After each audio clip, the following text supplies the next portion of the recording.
Halo Papi, sekarang kita mau bahas tentang kecerdasan yang dimiliki oleh orang fasik, orang yang menyembah Tuhan yang tidak hidup, dan orang yang menyembah Tuhan yang hidup. Perbedaan kecerdasan dari ketiga orang tersebut apa, Pi? Untuk mempermudah penjelasannya, Papi beri kode dulu ya. A adalah untuk orang yang menyembah Tuhan yang hidup. B adalah untuk orang yang menyembah Tuhan yang tidak hidup. C adalah untuk orang yang tidak percaya Tuhan atau orang fasik. Supaya lebih jelas, kita perhatikan tabel ini.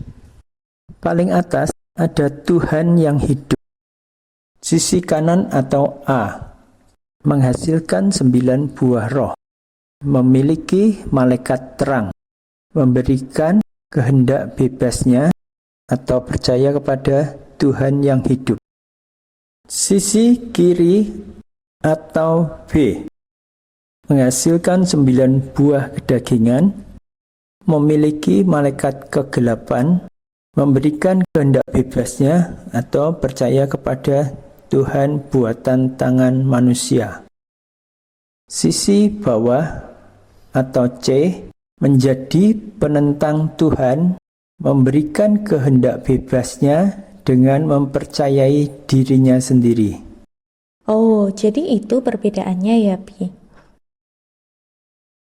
Ya, orang yang mengikuti Tuhan yang hidup pasti ujungnya ia memperoleh pengertian untuk mengenal dan mengasihi Tuhan dan sesama manusia. Orang yang mengikuti Tuhan yang mati ujungnya adalah kebodohan dan kebebalan.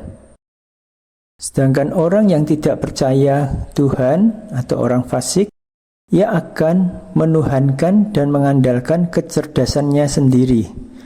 Ujungnya adalah untuk hari malapetaka. Oke, dari tabel yang Papi buat, V ingin bertanya, kenapa Papi tidak menuliskan Tuhan yang hidup di kolom A, tetapi justru jauh di atas, Pi? Ya, kita tidak bisa membandingkan Tuhan yang hidup dengan apapun dan siapapun, karena beliau adalah sutradara dari semua kehidupan yang ada di seluruh alam semesta ini, termasuk orang yang percaya kepada Tuhan yang tidak hidup, serta orang yang menjadi penentangnya. Oke, lalu kenapa kolom A dan B ada di satu baris, Pi? Kan mereka menyembah Tuhan yang berbeda.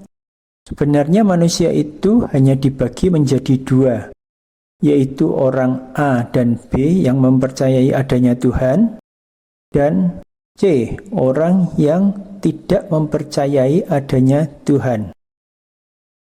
Lah, orang A dan B adalah bagian yang tak terpisahkan dari diri seorang manusia yang mempercayai Tuhan.